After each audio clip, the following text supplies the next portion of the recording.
Aujourd'hui, le sud de la France nous révèle ses mystères. Notre première escale nous amène à Avignon, à la rencontre du légendaire Alain Petit. L'auteur de fanzine et scénariste pour son ami Jess Franco, ce passeur cinématographique a traversé 50 années de cinéma avec panache.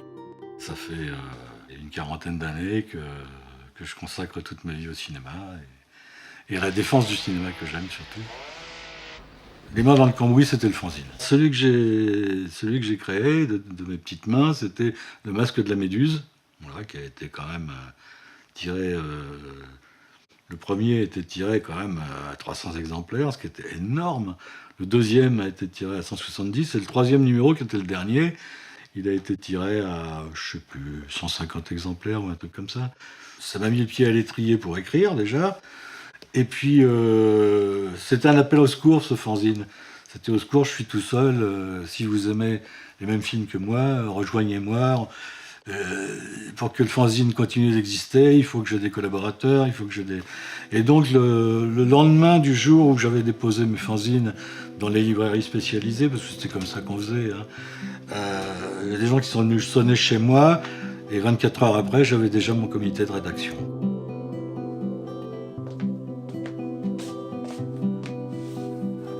Quand j'ai rencontré Jess Franco, on était tellement sur la même longueur d'onde qu'il m'a très vite demandé de travailler sur des scénarios. Donc j'ai écrit un premier scénario très très vite, qui lui plaisait, mais il n'a pas réussi à le placer.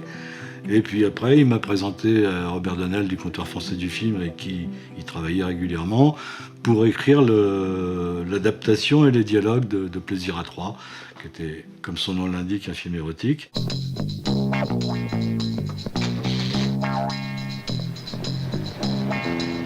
Bon, j'ai commencé tout petit, en faisant quelques vacations, et puis bon, petit à petit, de fil en aiguille, je me suis retrouvé salarié à part entière, quoi, de cinéma de quartier. Donc ça a été une période très très heureuse, parce que j'ai évalué à peu près, j'ai dû travailler 8 ou 9 ans pour cette émission, et bon, il y avait quand même 60 films à programmer par an. Pendant longtemps, tout le cinéma qu'il a défendu n'était pas très considéré. Ils étaient quand même une poignée, on va dire, d'irréductibles à défendre des gens comme Jess Franco, Jean Rollin, et même des cinéastes, on va dire, des fois un peu plus connus, qui ont fait de merveilleux westerns.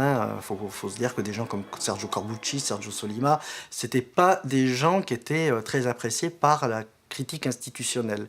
Et vraiment, lui, il a défendu bec et ongle jusqu'à une époque où il avait créé le cinéma de quartier, il participait au cinéma de quartier avec Jean-Pierre Dionnet, donc il passait des films du cinéma bis qui étaient absolument introuvables.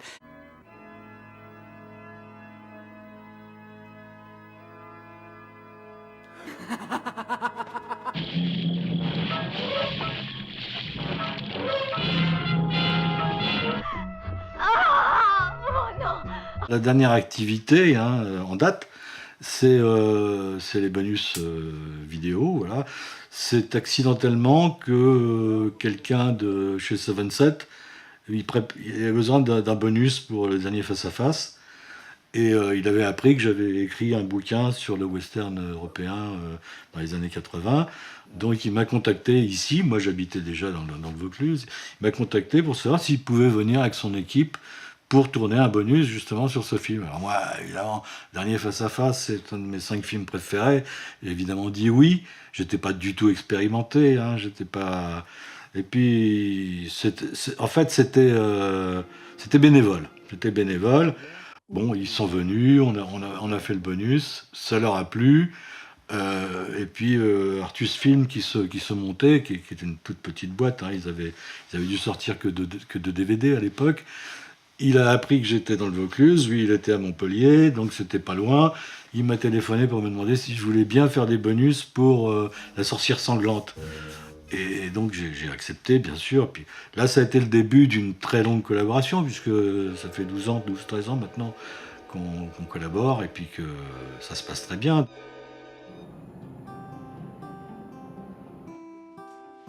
Alain, c'est pour moi, c'est une encyclopédie vivante, d'abord, premièrement. Ça, vous pouvez voir tous les aficionados, tous les gens. c'est quelqu'un... Voilà. Il a engendré beaucoup d'enfants, quoi, on va dire, hein, en partant des pavés presse et en passant par les revues comme Ciné Fantastique, où il était directeur de publication. Il a engendré beaucoup d'enfants. Donc c'est vrai qu'il est connu à l'international, qui correspond avec des gens dans le monde entier. Mais tout ça reste quand même de l'ordre de la recherche, quoi. Le passeur cinématographique, c'est pas moi qui l'ai inventé.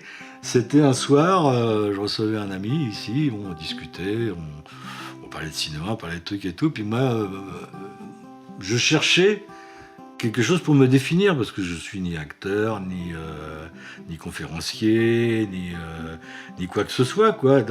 Et donc, mais quand même, tout revient au cinéma, à la passion du cinéma, et surtout à ce besoin que j'ai de faire connaître le cinéma que j'aime et puis le faire aimer, quoi. Donc, et mon copain m'a dit, bah, tu es un passeur. Qu'est-ce que je pourrais conseiller? Eh ben, voilà, je vais encore me référencer à Jess Franco, qui, quand on lui a remis son Goya d'honneur, il a dit, je dédie ce Goya à tous les étudiants, tous les jeunes cinéastes qui n'arrivent pas à travailler. Il faut qu'ils persévèrent, il faut qu'ils fassent des films, qu'ils fassent des films. Voilà. Qu'ils les écrivent, mais il faut qu'ils... À force de taper dans les portes, elles s'ouvrent. À force de taper sur les murs, ils s'effondrent. De l'inventivité du passé aux techniques visuelles dernier cri, il n'y a qu'un pas qui nous amène à Castelnau-le-Lez. Jean Mac, directeur de Mad Film et de Triari Productions, nous ouvre les portes d'un parcours engagé autour d'une histoire qui se conjugue à tous les temps. Je suis producteur. Actuellement, je produis la série Point de repère qui passe sur Arte. Nous venons de terminer la 3e saison qui passe sur Arte depuis le dimanche 3 février. J'ai produit et je continue de produire, enfin j'espère, des longs métrages. Alors concernant la série Point de repère, elle a effectivement une importance vis-à-vis des générations futures, c'est-à-dire connaître le passé pour anticiper l'avenir. C'est ce que dit d'ailleurs la série.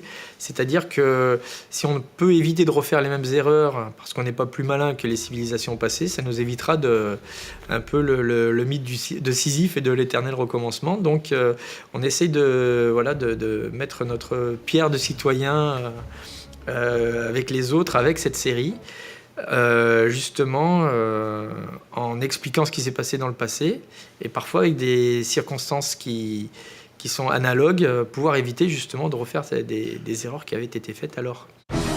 Que serait notre monde si Christophe Colomb n'avait jamais découvert les Amériques?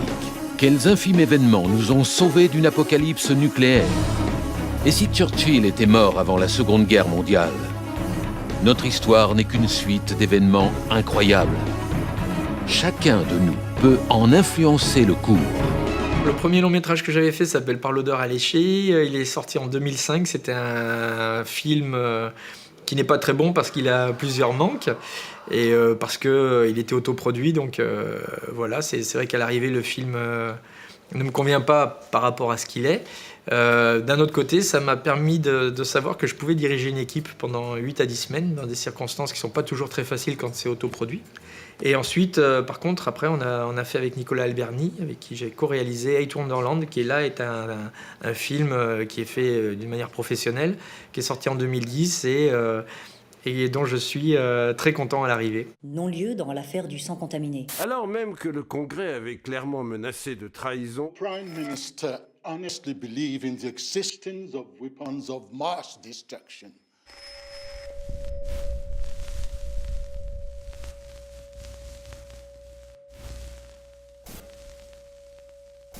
Concernant Eight Wonderland, on a écrit le scénario avec Nicolas Alberni. C'est vrai que on est parti du principe que des citoyens qui veulent récupérer le pouvoir vont essayer de le faire via un pays virtuel sur Internet, donc qui s'appelle Eight Wonderland.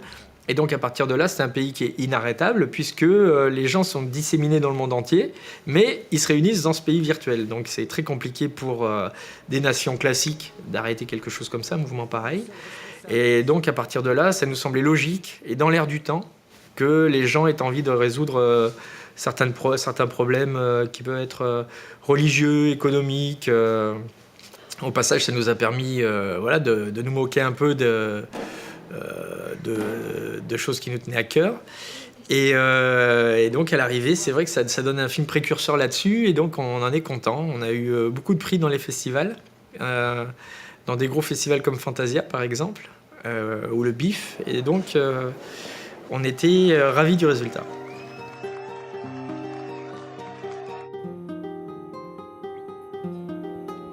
Alors, la philosophie qu'il y a derrière Madfilm et Triari, c'est principalement de faire des images à hauts effets visuels, à haute qualité visuelle. Donc des effets visuels, un peu d'animation parfois, des programmes audiovisuels qui peuvent être hybrides, voire de la réalité virtuelle, enfin tout ce qui est nouvelle technologie et tout ce qui est effets visuels nous plaît beaucoup, et à Pierre et à moi. Donc voilà, c'est des choses qu'on a envie de développer dans nos prochaines productions. Point de repère, c'est une idée que j'ai eue il y a très longtemps maintenant, parce que c'est un projet qui a mis du temps à se développer. J'en ai assez rapidement parlé à Jean, avec qui j'avais déjà travaillé 1 ou 2 fois avant, et avec qui je m'entendais vraiment très bien pour le travail. Et on a développé ce projet ensemble, on l'a présenté à Arte, qui a accepté en fait de le diffuser dans le cadre de son programme jeunesse. Donc à partir de ce moment-là, on a pu vraiment mettre en fabrication le projet, et aujourd'hui, cette semaine, on est en train de terminer la 3e saison, donc ça marche plutôt bien, et nos historiens sont déjà en train de travailler sur la 4e saison. On peut faire une boîte de production dans la région, c'est ce que nous avons fait pour par exemple une série. Cependant, il y a beaucoup de choses qui se passent au niveau du CNC, donc au niveau de Paris. Les diffuseurs principaux sont à Paris, les chaînes de télé, les distributeurs sont à Paris, et si vous n'avez pas une adresse sur Paris, vous serez dévalorisé d'entrée.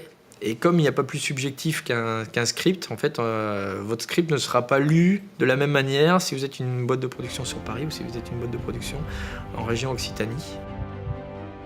Alors si j'avais un conseil à donner aux jeunes de maintenant qui veulent faire des programmes audiovisuels ou du cinéma, c'est vous avez envie de le faire, vous le faites, et n'oubliez pas qu'on va essayer de vous décourager. Servez-vous de l'énergie de ces personnes qui essaient de vous décourager pour justement pouvoir continuer à avancer. De l'utilisation du passé au présent pour s'assurer un futur radieux, le cinéma Sud de France, de par sa richesse, nous a prouvé qu'il était là pour durer. Et ce ne sont pas les productions qui se multiplient dans la région qui vont inverser cette heureuse tendance.